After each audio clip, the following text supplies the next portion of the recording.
Hi friends, இன்றைக்கி நம்ம பார்க்க போகிற ரெசிபி தக்காளி குழம்பு. இது ஒரு சூப்பர்பான சைட் டிஷ்ஷு. சாதத்துக்கு, இட்லி, தோசைக்கு, சப்பாத்திக்கலாம். ஃபர்ஸ்ட் நம்ம ஒரு 4 அல்லது 5 தக்காளி எடுத்து கட் பண்ணி மிக்சியில் போட்டு அரைச்சி எடுத்துக்கலாம். ரொம்ப மையெல்லாம் அரைக்க தேவையில்ல, லைட்டாக குறுக்குறன்னு அரைச்சா போதும். நெக்ஸ்ட்டு ஸ்டவ் ஆன் பண்ணிவிட்டு ஒரு 3 ஸ்பூன் சமையல் எண்ணெய் சேர்த்துக்கலாம். எண்ணெய் நல்லா காஞ்சதும் ஒரு அரை ஸ்பூன் கடுகு சேர்த்துக்கலாம். கடுகு பொரிஞ்சு வரும்போது அது கூட 2 பிரியாணி இலை, 2 லவங்கப்பட்டை, 6 கிராம்பு, அன்னாசிப்பூ 2, மராத்தி மொக்கு 2 இதையெல்லாம் சேர்த்துட்டு கூடவே நறுக்கின 2 அல்லது 3 வெங்காயத்தையும் 3 பச்சை மிளகாயையும் நறுக்கி சேர்த்துக்கலாம்.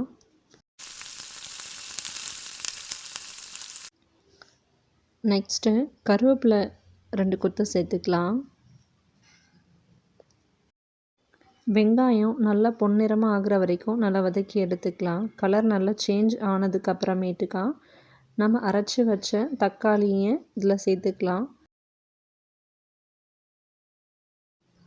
கூடவே அரை கிளாஸ்லேருந்து 3/4 கிளாஸ் வரைக்கும் தண்ணீர் சேர்த்துக்கலாம்.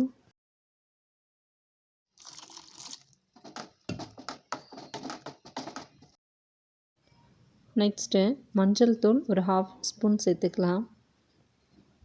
சிக்கன் மசாலா ஒரு 2 ஸ்பூன் சேர்த்துக்கலாம். குழம்பு மிளகாத்தூள் 1 ஸ்பூன்லேருந்து 2 ஸ்பூன் வரைக்கும் சேர்த்துக்கலாம். நான் இங்கே சேர்த்துக்கிட்டது 1 ஸ்பூன். காரத்துக்கு தகுந்தா போல் நம்ம கூடவோ குறைக்கவோ செஞ்சுக்கலாம்.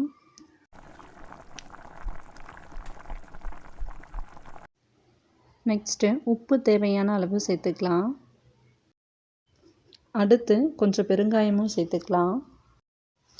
ஒரு 3 நிமிஷம் போல் குழம்பு நல்லா குக் ஆனதும் பச்சை வாசனை போனதுக்கப்புறம் ஒரு 2 ஸ்பூன் போல் எண்ணெய் சேர்த்துக்கலாம்.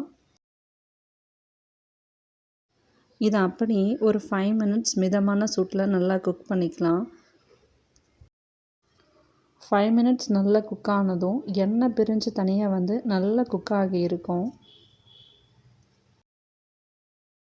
இப்போது தக்காளி குழம்போட ஃபைனல் ஸ்டேஜ் லாஸ்ட்டாக நம்ம கொத்தமல்லி தழையை கொஞ்சம் சேர்த்துக்கலாம்.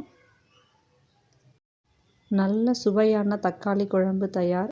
இது சாதத்துக்கு மட்டும் இல்லாமல் இட்லி, தோசை, சப்பாத்திக்கு எல்லாத்துக்கும் ஒரு சூப்பர்பான சைட் டிஷ். தேங்க்ஸ் ஃபார் வாட்சிங்.